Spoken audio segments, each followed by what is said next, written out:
الذي جعلنا من المتمسكين بولاية أمير المؤمنين وبولاية الأئمة المعصومين صلوات الله عليهم أجمعين.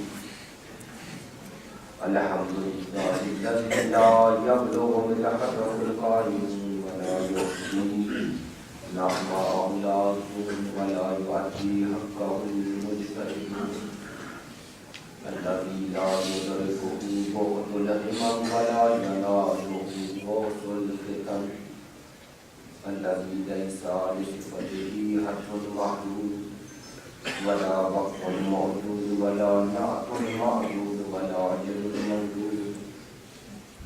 فطر الخلائق بقدرته ونشر الرياح برحمته، والصلاة والسلام على سيدنا ومولانا حبيبنا وحبيب قلوبنا شفيعنا وشفيع ذنوبنا أبي القاسم محمد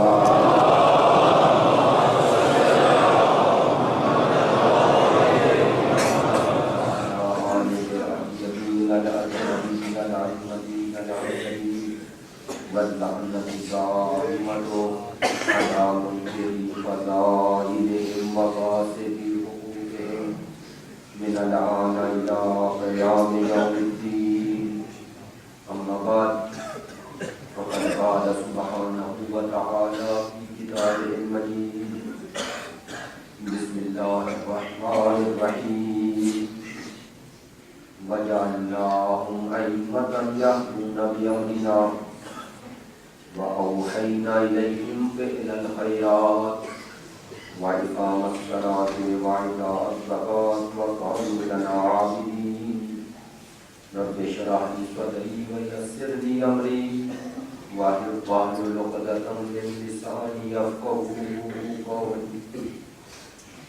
إن الله وملائكته يصلون على النبي يا أيها الذين آمنوا صلوا عليه وسلموا تسليما.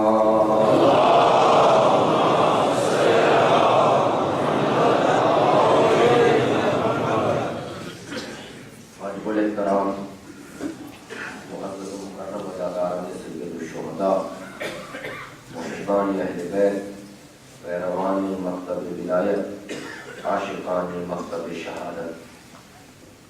موضوع گفتگو امامت و مہذبیت. آج اسی ضمن میں گزارشات آپ کی خدمت عالیہ میں پیش کرنا چاہتا ہوں. ابتدائے سخن میں یہ عرض کر دینا ضروری سمجھتا ہوں. شاید اسی ترتیب گفتگو سے جو چل رہا ہے سلسلہ،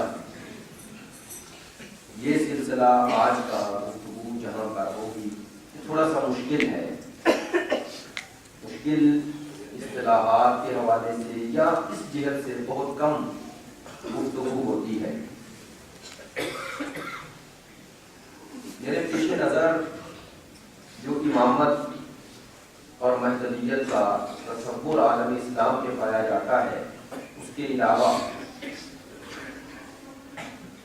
اس 2 دن کی گفتگو میں کوشش یہ کی ہے کہ پہلے گفتگو کا یہ سلسلہ متعین کیا جائے کہ امامت کا الہی تصور ہے کیا.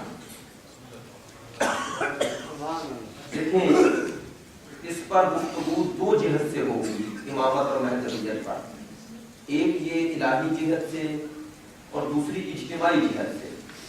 انشاءاللہ یہ سلسلہ جب آگے چلے گا کہ امامت و مہذبیت کا قرآن، اہل بیت نے اس کے بارے میں کیا کہا جو ہمارے مذہب کی اساس اور بنیاد ہے، اور امامت کا الہی تصور ہمارے نزدیک کیا ہے. ہم امام کو کن صفات و اوصاف الہی کا حامل سمجھتے ہیں، اور آیا ان اوصاف و صفات کے بغیر کوئی اس عہدے پر فائز ہو سکتا ہے، یا کسی ایسے شخص کو یہ عہدہ مل سکتا ہے جو ان صفات و اوصاف کا حامل نہیں ہے. یہ کہ امامت جب الہی منصب ہے، اس کے پر پرکھنے کا معیار و ملاپ بھی الہی ہونا چاہیے۔ خداوند متعال نے اوصاف و صفات امامت کیا بیان کی؟ اس کے بعد ایسا امام جب معاشرے میں ہدایت کرتا ہے تو اس کی ہدایت الہی ہدایت ہوگی۔ آج دنیا کی سب سے بڑی مشکل یہی ہے کہ وہ الہی نظام ہدایت سے کٹے ہوئے ہیں۔ آج دنیا کے تمام مسائل کا حل اسی الہی رہبری کی طرف پلٹنا ہے، اور جب تک اس معاشرے میں، اس کائنات میں وہ الہی رہبر نہیں آئے گا، انسان اپنے مطلوبہ اور فطری جو جذبہ ہے اس کا عدالت اس تک نہیں پہنچ سکتا۔ لیکن اس سے پہلے اس الہی رہبر کی شناخت، اس الہی رہبر کی اطاعت، اس الہی رہبر کا ساتھ دینے کے لیے اپنے آپ کو فکری اور عملی طور پر، علمی یعنی اعتقادی اور عملی طور پر آمادہ کرنا ضروری ہے۔ اور کسی کی اطاعت تبھی ہو سکتی ہے جب اس کی معرفت ہو۔ جب تک معرفت نہیں ہے اطاعت کا سوال ہی پیدا نہیں ہوتا۔ تو معرفت کے لیے اوصاف و صفات کی معرفت ضروری ہے۔ اپنی گفتگو کا آغاز یہاں سے کر رہا ہوں کہ امام، توجہ فرمائیے گا، امام صرف اپنی ذات کا امام نہیں، ماشاءاللہ سنجیدہ لوگ تشریف فرما ہے، امام صرف اپنی ذات میں امام نہیں ہوتا، امام اپنے صفات میں بھی امام ہے، اپنے اوصاف و صفات میں بھی امام ہے۔ اس کی وضاحت کرتا ہوں، یعنی امام جیسے اپنی ذات میں امام ہے، ایسے ہی اپنے صفات و اوصاف میں بھی امام ہے۔ یعنی عالم علم اس کی صفت ہے، اس کا علم دنیا کے تمام علوم کا امام ہے۔ اگر کائنات میں کوئی شخص کا علم اس کے علم سے بڑھ جائے تو یہ امام نہیں ہوگا۔ وہ امام ہوگا جس کا علم اس سے آگے ہے، کیونکہ وہ اس کی ہدایت کر رہا ہے، یہ اس کی ہدایت نہیں کر رہا۔ توجہ نہیں فرمائی آپ نے؟ اس کا علم دنیا کے تمام علوم کا امام ہے۔ جملہ بدل دیتا ہوں، یہ اپنی ذات و صفات و اوصاف و افعال میں امام ہے، زندگی کے ہر مرحلے میں امام ہے، اس کا علم علوم کا امام ہے، اس کا جہاد دنیا کے جہادوں کا امام ہے، اس کی عبادت عبادتوں کی امام ہے۔ اگر اس کا جہاد دنیا کے جہاد کا امام نہ ہوتا تو اس کی ایک ضربت ثقلین کی عبادت سے افضل نہ بنتی۔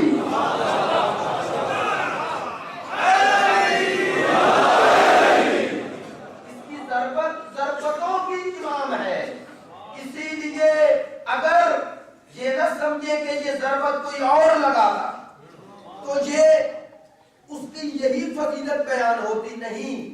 عزیزو، ضربت کو کوئی فضیلت حاصل نہیں، ظالم کو فضیلت حاصل ہے، ظالم کو فضیلت حاصل ہے۔ لیکن سرکار دو عالم نے ضربت کی تعریف میں کیا کہا، اس سے سمجھے ظالم کیسا ہے۔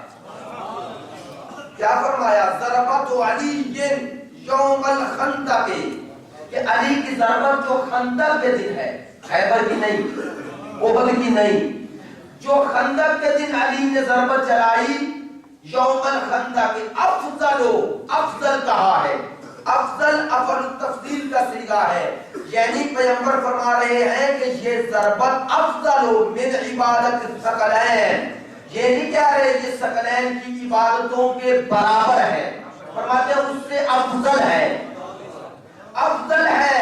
توجہ فرمائیے گا، جب ضربت اتنی افضل ہے تو ظالم کتنا افضل ہوگا۔ یہ طے شدہ بات ہے کہ ظالم کا اگر مقام، اس ضربت لگانے والے کا مقام اگر جن و انس سے افضل نہ ہو تو اس کی ضربت افضل بن ہی نہیں سکتی، اس کی ضربت افضل بن ہی نہیں سکتی۔ اب خود اندازہ لگائیں کہ اس ضربت پر وقت کتنا لگا ہے، کتنا وقت لگا ہے۔ ضربت جب چلانے والا علی ہو تو میں کہتا ہوں 1 سیکنڈ بھی بہت ہے، لیکن میں کہتا ہوں 5 منٹ تصور کرو، فرض کر رہے ہو 5 منٹ ضرب لگانے کے لگے، اور رسول نے کیا فرمایا اپنے ترازو عدل میں جب اس ضرب کو تولا تو ایک طرف ثقلین کی عبادت کو رکھا، صرف انسانوں کی نہیں، ثقلین کی عبادت کو رکھا، اور کیا فرمایا کہ اس کی ضربت ثقلین کی بندگی سے افضل ہے، افضل ہے۔ اب خود اندازہ لگاؤ جس کی ضربت اتنی افضل ہے اس کا سجدہ کتنا افضل ہوگا۔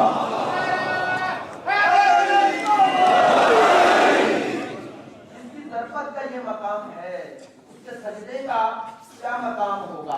اب اگر اس کا سجدہ سجدوں کا امام نہ ہو تو یہ امام نہیں، اسی لیے سید الساجدین زین العابدین وہی ہو سکتا ہے جو امام ہو،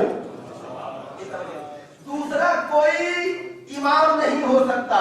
اب یہیں سے میں آپ کے ذہنوں کو اپنے قریب کرنے کے لیے، عزیزو یہ امام ہے، یہ افعال میں بھی عبادات میں بھی امام ہے، جو اس سے آگے ہوگا وہ امام ہوگا، ورنہ یہ امام نہیں۔ لہذا یہی وجہ آیت اللہ جوادی عمری فرماتے ہیں کہ اللہ کے حضور سب سے افضل اور سب سے پہلے جس کا عمل عبادات پیش ہوتی ہے وہ امام ہے۔ امام کی اتباع میں ہر عبادت شرف قبولیت پاتی ہے، ہر عبادت شرف قبولیت تب پاتی ہے جب امام اس کی تائید و تصدیق کرے، ورنہ وہ شرف قبولیت نہیں پا سکتی۔ تو امام اپنی زندگی کے ہر مرحلے میں امام ہے، امام ہے۔ اب توجہ فرمائیے گا، اب امام اور مامومین میں فرق کیسے پتا چلے گا۔ اب اس مثال سے آپ کو قریب لاتا ہوں۔ خدا نے پوری کائنات کو یہ حکم دیا کہ یہ چاند، یہ سورج، یہ ستارے، یہ دن اور رات میں اختلاف، اسے دیکھو، ان کا مشاہدہ بصری کرو، اور کیا کرو۔ خدا فرماتا ہے یہ میری آیات ہیں، انہیں دیکھو، مجھے پہچانو۔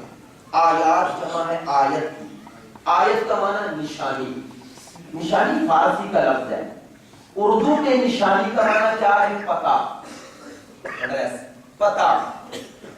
نشانی کا معنی ہی فارسی میں یہ کیا جاتا ہے، یہ نشانی میں درندے فصلیں جب خط بھیجتے ہیں نا وہ لکھتے ہیں بھیجنے والے کا پتہ، جس کو بھیج رہا ہوں اس کا پتہ، تو اس کا معنی ہے پتہ۔ توجہ فرمائیے گا، میں نے آسان کر دیا۔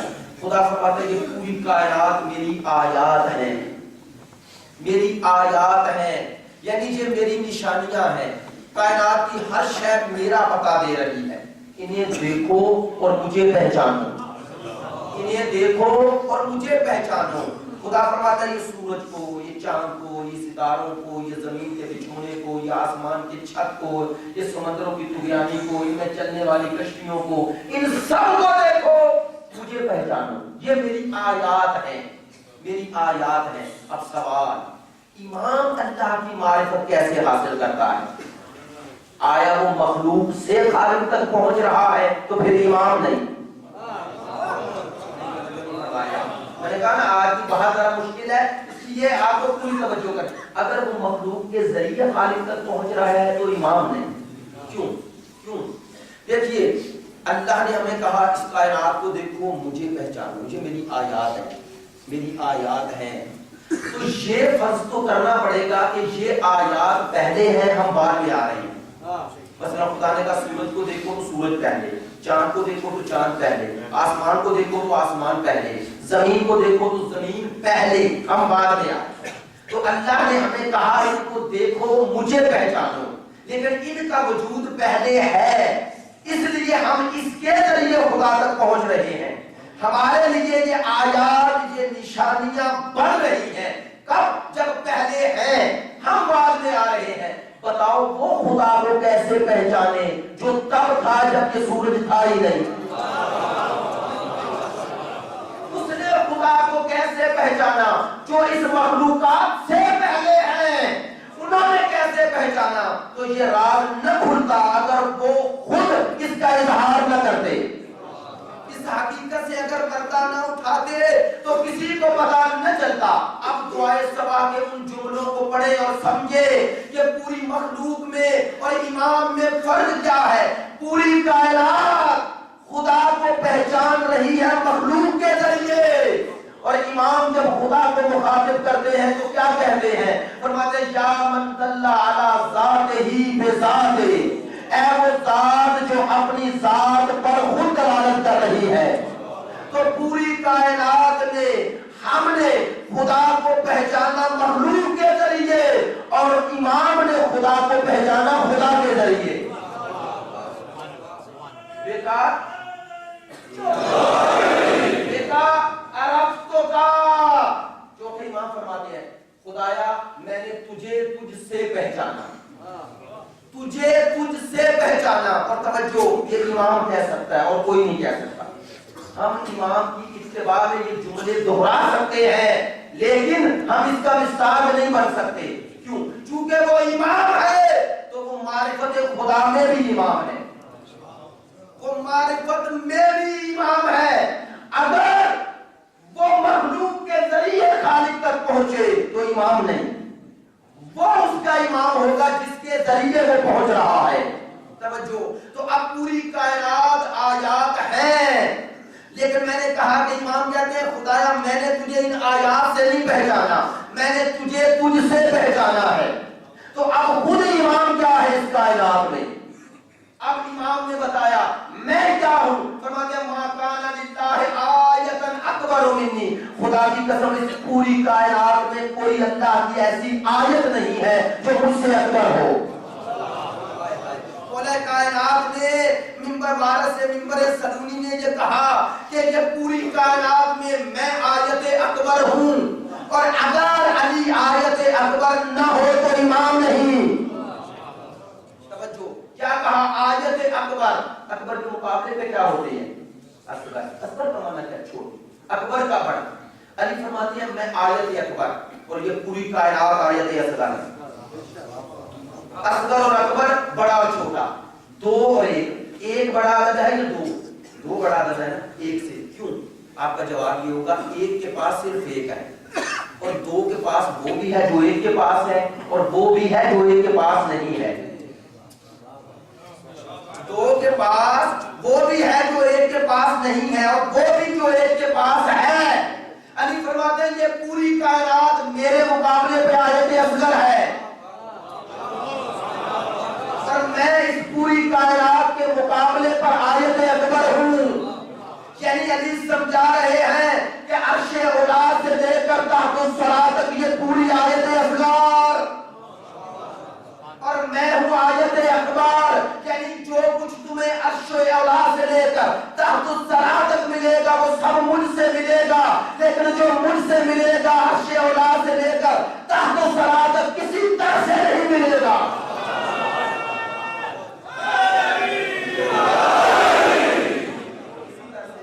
جو مجھ سے ملے گا وہ کسی طرح سے نہیں ملے گا۔ علی فرماتے ہیں میں آیت اکبر، آیت اکبر۔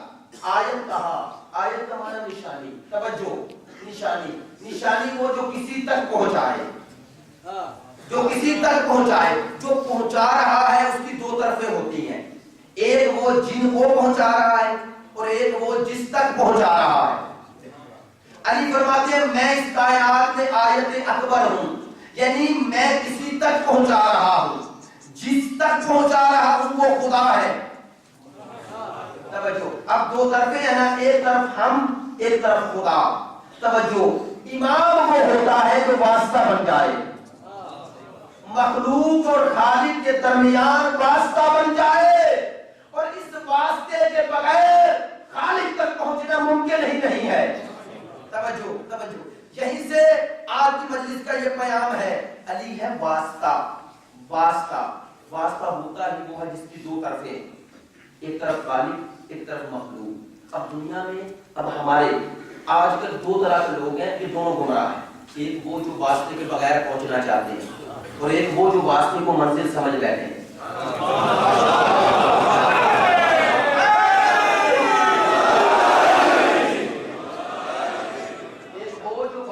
بغیر پہنچنا چاہتے ہیں، اور دوسرے کو جو واسطے کو منزل سمجھ بیٹھے ہیں، اگر آپ محسوس نہ کریں تو میں بات تھوڑی سی باتیں ضرور کہوں گا. میں کہتا ہوں واسطے کے بغیر پہنچنا یہ وہابیت ہے، اور واسطے کو منزل سمجھنا یہ مسحریت ہے. اور ان دونوں کا انکار کر کے واسطے کے ذریعے صاحب واسطہ تک پہنچنا یہی شیعت ہے.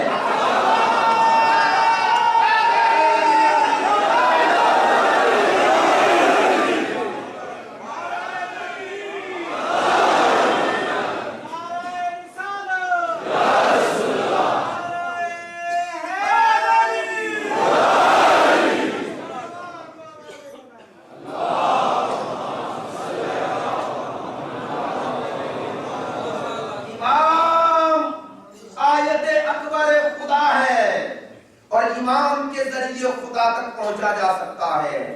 اب سمجھے امام ہی یہ کہہ سکتا ہے عمیت عین لا ترى، خدایا وہ آنکھ اندھی ہو جائے جو تجھے نہیں دیکھتی، جو تجھے نہیں دیکھتی وہ اندھی ہو جائے. اور امام یہ کہہ سکتا ہے من وجدک ما فقدک ومن فقدک ما وجدک، خدایا جس نے تجھے پا لیا اس نے کیا کھویا، اور جس نے تجھے کھو لیا اس نے کیا پایا.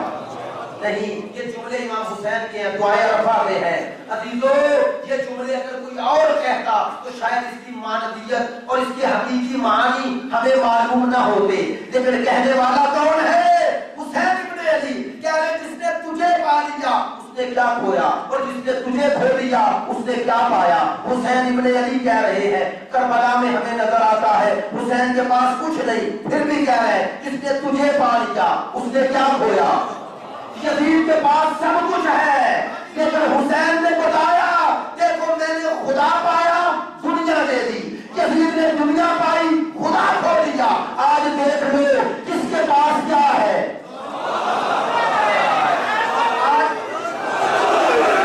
آج دیکھو کس کے پاس کیا ہے. آج دیکھو کس کے پاس کیا ہے. حسین نے کہا جس نے تجھے پا لیا اس نے کیا کھویا، اور جس نے تجھے کھو لیا اس نے کیا پایا. یزید نے اسے کھو کے سب پانے کی کوشش کی، حسین نے اسے پا کے سب لے لیا. آج یزید کا کچھ نہیں، حسین کا سب کچھ ہے.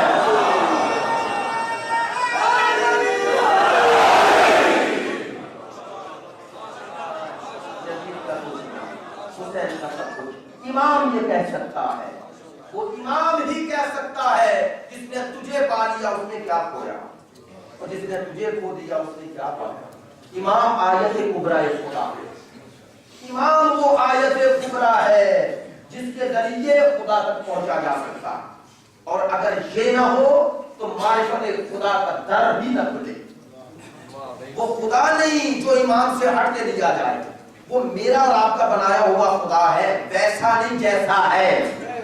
توجہ فرمائیے گا. میں نے پتہ نہیں پرسوں یہ جملہ کہا ہے یا نہیں، میں نے کہا امام میں اور دوسروں میں یہی فرق ہے. دوسرے خدا کی معرفت ہم سب آیات ہیں، یہ پوری کائنات آیات ہے اللہ نے کہا، لیکن یہ آیات ایسی ہیں جو خدا کی معرفت اتنی کرواتی ہیں جتنی ان کے ظرف میں طاقت ہے، صلاحیت ہے. لیکن خدا کی معرفت امام ویسی کرواتا ہے جیسی اس کے لائق ہے، جیسی اس کے شائستہ ہے وہ امام کروا سکتا ہے. تو ان دعاؤں کو کمتر شے نہ سمجھو، یہ معرفت امام کا سب سے بڑا ذریعہ ہے. کیوں؟ احادیث کا لہجہ اور ہے، توجہ فرمائیے گا پڑھے لکھے دوست، خطبات کا لہجہ اور ہے لیکن دعاؤں کا لہجہ اور ہے. کیوں؟ بڑی خوبصورت تعبیر کی ہے اس کی علماء نے، کہتے ہیں دعاؤں میں اور خطبات میں فرق ہے. نہیں میں اور باتیں کر دیتا ہوں. احادیث میں اور دعاؤں میں فرق ہے. دعا کا میں جو مفاہیم جو مطالب بیان ہوئے ہیں وہ خطبات کا حدیث میں نہیں ہوئے. کیوں؟ اس لیے کہ احادیث اور خطبات کا مخاطب ہم ہیں، دعا کا مخاطب خدا ہے.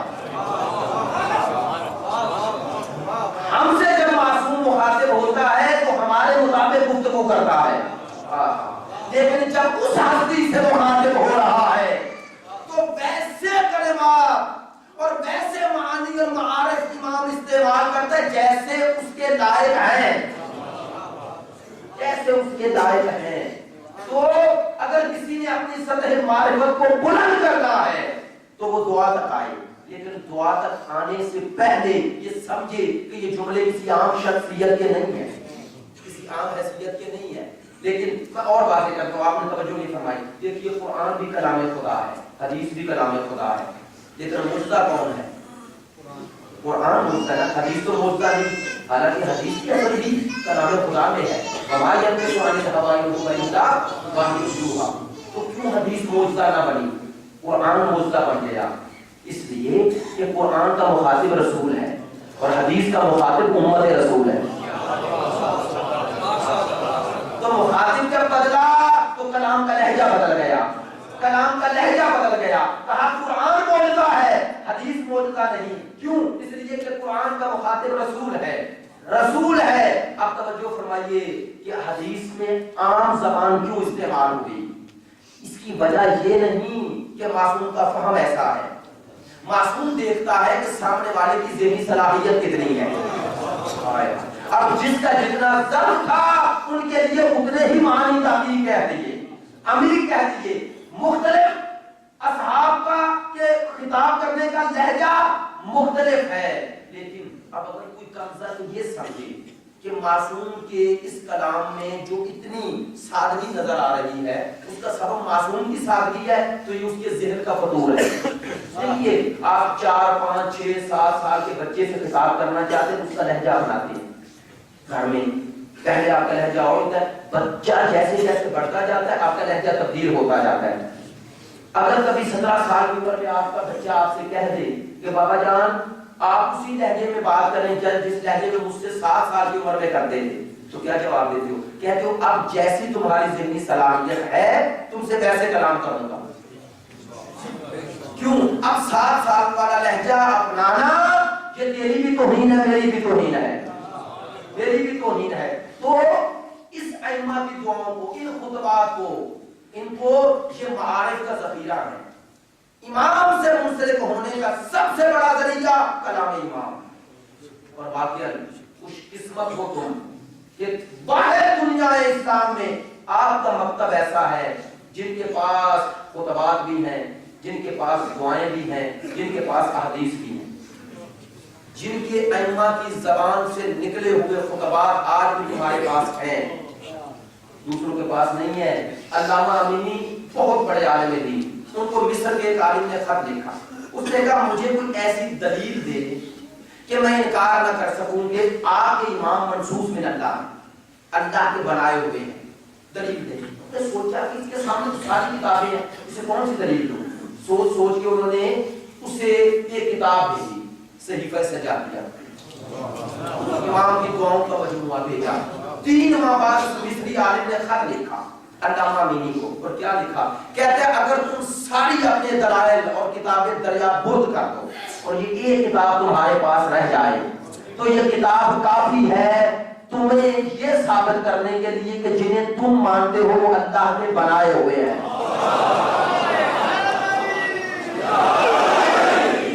نے کہا کہ میں نے بھی عرب کے سارے کلام پڑھے ہیں، خدا کی قسم اگر قرآن کے بعد کوئی ایسا کلام ہے کہ جسے اس جگہ پہ رکھا جائے کہ جو خدا کو پکارنے کا ویسا درس دیتا ہے جیسا خدا ہے، تو وہ صرف یہ کتاب ہے، صرف یہ کتاب ہے۔ اور نہج البلاغہ کے بارے میں کیا خوبصورت جملہ کہا ہمارے ایک عالم نے، جب ایک اہل سنت عالم نے پوچھا کہ بتائے نہج البلاغہ علی کا کلام ہے، دلیل کیا ہے؟ توجہ، اس نے کہا نہج البلاغہ مولا کائنات کا کلام ہے، دلیل کیا ہے؟ انہوں نے کہا خود نہج البلاغہ۔ یہ کیا دعویٰ دلیل ہے؟ انہوں نے کہا نہیں، خود نہج البلاغہ دلیل ہے کہ یہ کلام علی ہے، خود نہج البلاغہ۔ اس نے کہا یہ کیسے؟ انہوں نے کہا تو بتا قرآن اللہ کا کلام ہے، دلیل کیا ہے؟ کہا خود قرآن۔ کہا کیسے؟ کہا اس قرآن جیسا کوئی دوسرا قرآن نہیں لا سکا۔ کہا نہج البلاغہ علی کا کلام ہے، دلیل یہی ہے کہ اگر یہ علی کا کلام نہ ہوتا تو کہا اس کے سارے خطبات نہیں، اس کے پہلے خطبہ توحید جیسا ایک خطبہ لے آؤ۔ کہا امت، توجہ فرمائیے گا، میں دلیل دے رہا ہوں، امت جسے سب سے بڑا عالم سمجھتی ہے، عالم اسلام، سیوطی نے بھی لکھا وہ کون ہے؟ کہا ابن عباس، عبداللہ ابن عباس کا سب سے بڑا مفسر وہ ہے، سب سے بڑا عالم وہ ہے. توجہ، حبر الامہ کہا گیا انہیں، حبر الامہ کہا، یہ حبر الامہ ہے. توجہ، امام کون ہے؟ جس کا کلام بھی امام ہے، کلام بھی امام ہے. حبر الامہ ابن عباس کو کہا گیا. لیکن جب کسی پوچھنے والے نے پوچھا ابن عباس بتا تیرے اور علی کے علم میں فرق کیا ہے، ان کا رنگ تبدیل ہو گیا، غصے میں آئے، اسے دیکھا، کہا تیرا سوال اس قابل نہیں کہ جواب دو، اب میں اس سے سوال کرتا ہوں. کہا کرو. کہا بتا سمندر کو اور قطرے کو نسبت کیا ہے؟ سمندر کو اور قطرے کو نسبت کیا ہے؟ اس نے کہا کوئی نسبت نہیں. کہا بس سمجھ جا میں قطرہ ہوں علی سمندر ہے.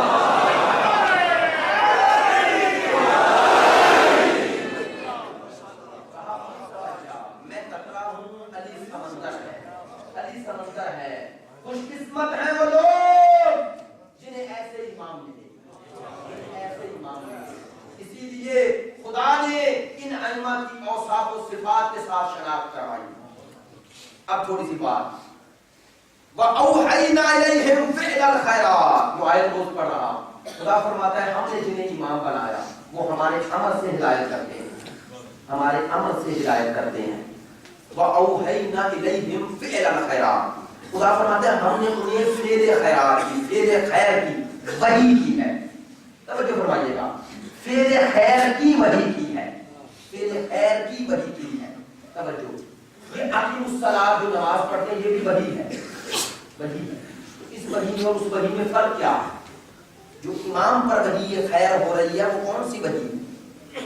خدا نے یہ نہیں کہا ہم نے انہیں وحی کی کہ وہ فعل خیر انجام دیں. خدا کہتے ہیں ہم نے فعل خیر کی وحی کی. فرق ہے ان میں، فعل خیر کی وحی میں اور یہ وحی کرنا کہ فعل خیر انجام دو.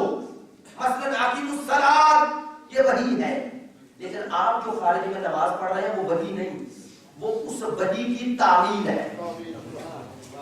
آپ نماز پڑھ کے حکم وحی کے مطابق عمل کر رہے ہیں، وحی نہیں. وحی وہی تھی جو سرکار پر ہو چکی، آپ اس حکم وحی کی تعمیل کر رہے ہیں. یہ وحی میں اور وہ وحی جو اس آیت میں کہی جا رہی ہے ہم نے اس میں فرق کیا ہے؟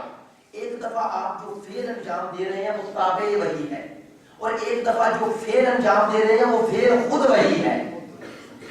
قرآن خدا فرماتا ہے وَأَوْحَىٰ إِلَى النَّحْلِ، ہم نے شہد کی مکھی کی طرف وحی کی. وحی کی کیا وحی کی خدا نے کہ تو ان پہاڑوں پہ گھر بنا، گھر بنا. وَمِنَ الشَّجَرِ مِمَّا يَعْرِشُونَ، اور ان درختوں سے رس چوس کے لا اور پھر اس کو جدا کر. اور یہ شہد کا پورا پروسیس جو قرآن نے ذکر کیا. توجہ، علماء کہتے ہیں یہ جو اللہ نے کہا نا کہ ہم نے شہد کی مکھی کو وحی کی ہے، وحی کی ہے، کہا اس کا معنی یہ نہیں کہ شہد کی مکھی کو وحی ہوتی ہے پھر وہ درخت کی طرف ہوتی ہے. یعنی وحی اور ہے، اس کا درختوں پہ جانا اور ہے.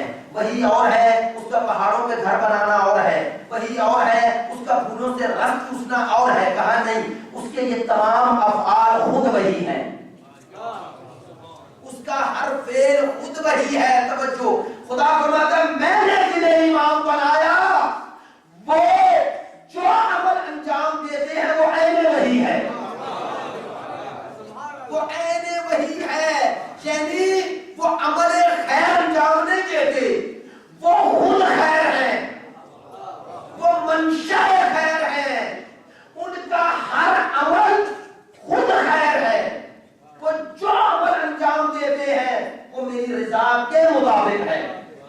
ان کا ہر عمل، اب ان کا اٹھنا بیٹھنا سونا سب خود وحی ہے. وحی خیر ہے، یعنی وہ الہام باطنی ہے، وہ وحی خیر ہے. یہ ہے امام وہ ہوتا ہے جو عمل صالح انجام نہیں دیتا، جو خود صالح نہیں بنتا، عمل صالح انجام نہیں دیتا، جس کا ہر عمل اس جگہ پہنچ جاتا ہے کہ اس کی اتباع کر کے دوسرا صالح بنتا ہے، وہ منشأ خیر بن جاتا ہے. امام کی دوسری صفت قرآن وَجَعَلْنَا مِنْهُمْ أَئِمَّةً يَهْدُونَ بِأَمْرِنَا وَلَمَّا صَبَرُوا وَكَانُوا بِآيَاتِنَا يُوقِنُونَ. خدا فرماتا ہے جنہیں ہم نے امام بنایا ان میں دو صفات, ایک وہ صبر یعنی خود صبر ان میں مجسم ہو چکا ہے, دوسرا وہ ہماری آیات پر یقین رکھتے ہیں, یقین کی منزل پر فائز ہیں. یقین کی کون سی یقین کی منزل؟ یقین کے 3 مرحلے ہیں, علم الیقین, عین الیقین, حق الیقین. علم الیقین کسے کہتے ہیں؟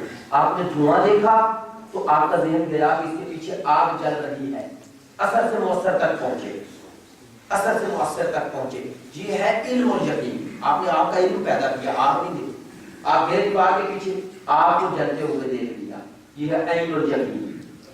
آگے بڑھے, اپنا ہاتھ آگ میں ڈالا, آپ کے ہاتھ کو آگ نے جلایا, آپ نے ہاتھ کھینچ لیا, یہ ہے حق الیقین. اب آپ کو کوئی 1 کروڑ دلیل دے کہ آگ نہیں جلاتی, آپ قبول کریں گے؟ نہیں, چونکہ حق الیقین کی منزل پہ فائز ہو. امام وہ ہوتا ہے جو حق الیقین کی منزل پہ فائز ہو. امام وہ ہو سکتا ہے جو علم الیقین کی منزل پہ فائز نہیں ہوتا, صرف جو عین الیقین کی منزل پہ فائز نہیں ہوتا, جو اس کائنات کے آثار کو دیکھ کے اسے نہیں پہچانتا, جو اس کائنات میں ان حقائق کو صرف دیکھتا نہیں, وہ حقائق خود اس کے وجود کا حصہ بن جاتے ہیں. حقائق خود اس کے وجود کا حصہ ہے, اس کا وجود مظہر آیات خدا بن جاتا ہے. یہ ہے جو مظہر اتم و اکمل آیت کبریٰ خدا بنتا ہے. یہ حق الیقین کی منزل پر فائز ہے, اور یہ حق الیقین کی منزل اس وقت تک طے نہیں ہوتی جب تک اس کی بندگی آخری منزل پر نہ پہنچ جائے, آخری منزل پر نہ پہنچ جائے. یہ امام اسی وقت ہوگا جب حق الیقین کی منزل پر فائز ہوگا. توجہ فرمائیے گا. اب جو پہنچنا چاہتا ہے خدا تک وہ اس کے ذریعے پہنچے گا. کیوں؟ چونکہ یہ حق الیقین کی منزل پر فائز ہے. جو یقین حاصل کرنا چاہتا ہے اس یقین کا مقدمہ امام بنے گا, امام بنے گا. ہاں پہنچے, یہ نہ سمجھے کوئی نہیں پہنچے, پہنچے. اسی لیے امام نے کہا السلمان منا اہل البیت, سلمان ہم اہل بیت سے ہیں. آپ آج لوگ سوال کر دیتے اس کا معنی کیا ہے؟ توجہ فرمائیے گا. یقین کی کا ایک مرحلہ ہے جہاں سلمان پہنچ گئے, اور ان کا جب تعارف کروایا معصوم نے تو یہ نہیں کہا سلمان اجمی ہے, عربی ہے, کہا سلمان ہم اہل بیت سے ہیں. آسان کر دوں گا, کیسے اہل بیت سے ہوں گے؟ تو کیا معصوم ہے سلمان؟ نہیں, معصوم تو پھر بھی نہیں مانتے, لیکن سرکار نے پھر بھی کہا کہ وہ اہل بیت سے ہے. کیسے ہے؟ کہا آگ جل رہی ہے, آگ میں آپ نے لوہا ڈال دیا. اب یہ لوہا پہلے آپ کے ہاتھ کو نہیں جلا رہا, آگ میں رکھ دو, 1 گھنٹے بعد نکالو, یہی لوہا آپ کے ہاتھ کو جلائے گا, جلائے گا نا. جو کام آگ کر رہی تھی اب یہ بھی کر رہا ہے. اس نے آگ کی خصوصیت کو اپنے وجود میں پیدا کر دیا, اس نے آگ کی خصوصیت کو اپنے وجود میں پیدا کر دیا. جو کام پہلے آگ کر رہی تھی اب لوہا بھی کر رہا ہے, لیکن ایک شرط ہے, ایک فرق ہے. یہ لوہا تب تک جلائے گا جب تک اس پر آگ کا اثر رہے گا. پھر بھی آگ آگ رہے گی, لوہا لوہا رہے گا. جلانے کی خاصیت آگ کی ہی ہے. اس میں لوہے میں یہ خاصیت تب پیدا ہوئی جب اس نے آگ کو جذب کر لیا, اور جب تک اسے جذب کرنے کے بعد اسے باقی رکھے گا, حفظ کرے گا, یہ لوہا آگ والا کام کرے گا. کب تک؟ جب تک اس پر آگ کا اثر رہے گا. سرکار نے کہا سلمان نے اپنے آپ کو اتنا اونچا لے گیا کہ اپنے کردار کو ہمارے کردار میں ایسا ڈھالا, ایسا ڈھالا کہ اب اسے دیکھو ہمیں پہچانو.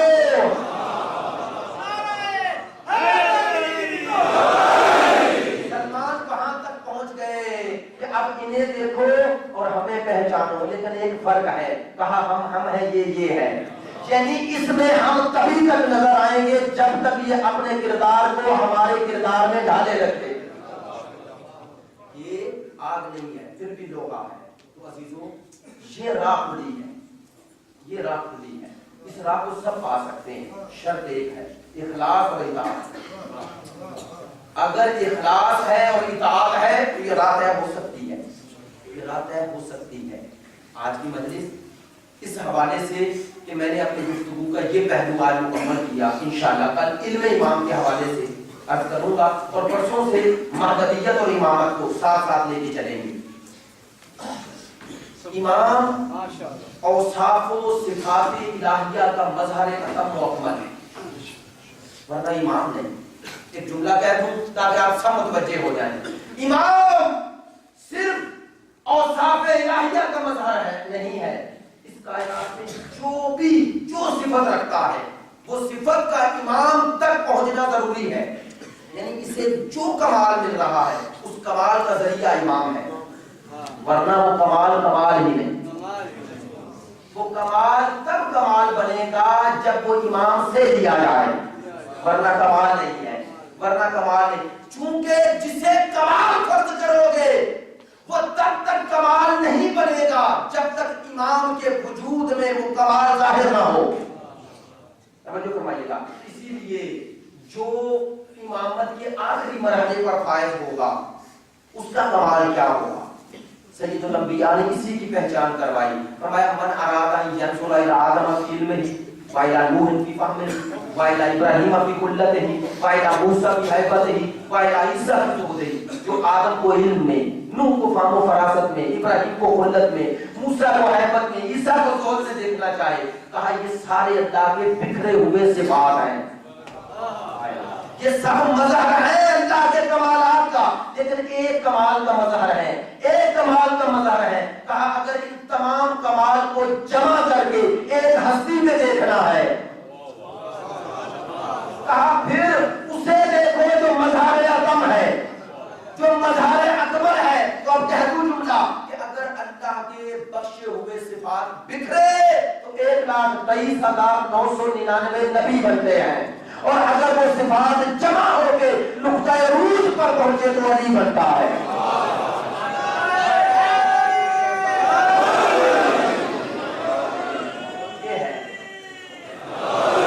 یہ ہے علی پہچانو۔ کہا جس میں آدم کا علم نظر آئے، جس میں ابراہیم کی خلت نظر آئے، جس میں نوح کا فہم نظر آئے، وہ امام ہو سکتا ہے، کیونکہ یہ جس کا نمائندہ ہے، یہ جس کا وسیع ہے، یہ جس کے ذریعے سے دے رہا ہے، وہ خاتم النبیین ہے۔ یہ خاتم الاوصیاء نہ ہو تو اس کا وسیع ہو ہی نہیں سکتا۔ اگر اس کے تمام صفات کو اس سے نہ لے تو اس کا وسیع نہیں، اور اگر اس کے صفات خدا کے صفات کا مظہر اتم و اکمل نہ بنے تو خلیفۃ اللہ نہیں ہو سکتا۔ یہ خلیفۃ اللہ بھی ہے، خلیفۃ رسول اللہ بھی ہے، یہ دونوں کا خلیفہ ہے، یہ دونوں کے صفات کا مظہر ہے۔ تو ایسے امام کی ایسے صفات کے ساتھ جب اس کی طرف جاؤ گے تو پھر یہ سوچ کے نہیں جاؤ گے کہ گمراہ ہو جائیں گے۔ اسی لیے رسول نے مطلقاً بغیر قید و شرط کے اگر کسی کی اطاعت کا حکم دیا تو یہ ہے، یہ ہے۔ اور کیا کہا؟ مثل اہل بیت کا مثل سفینہ نوح، فرمایا میری اہل بیت کی مثال کشتی نوح کی طرح ہے۔ کیا فرمایا بعد میں؟ من راکبھا نجا۔ توجہ، آیت اللہ دستگیر نے کیا خوبصورت بات ہے، فرمایا سرکار نے یہ نہیں کہا من احبھا نجا، جس نے کشتی سے محبت کی وہ نجات پا جائے گا۔ کیا فرمایا؟ من راکبھا نجا، جو کشتی پہ سوار ہوگا، جو کشتی پہ سوار ہوگا۔ ظاہر ہے اس سواری کا معنی وہ نہیں ہے جو ہم آپ اپنی زندگی میں لیتے ہیں، کیونکہ وہاں کشتی کا معنی بھی وہ نہیں ہے جو عام کشتی ہوتی ہے، لیکن مکان تشبیہ میں کم از کم سرکار نے یہ کہا تو ضرور نہ کہ یہ کشتی کی مثل ہے، تو ایک بات سمجھا دی۔ توجہ، فرمایا کشتی بھی مثل کشتی میں اور سوار ہونا شرط ہے، کشتی سے محبت صرف شرط نجات نہیں، صرف کشتی سے محبت کر لینا کہا یہ دلیل نجات نہیں ہے۔ اب آسان کر دیتا ہوں، آپ اگر کسی دریا کے کنارے چلے جائیں، یہاں رابر ڈیم ہے وہاں چلے جائیں، کشتی کے قریب کھڑے ہو جائیں اور صبح سے شام تک تعریفیں کرتے رہیں، کہتے رہیں کتنی خوبصورت کشتی ہے، کائنات میں ایسی کشتی بنی نہیں، شام کو واپس اسی طرح آ جاؤ گے۔ اگر اس کنارے سے اس کنارے جانا چاہتے ہو تو شرط یہ ہے تعریف نہ کرو، سوار ہو جاؤ۔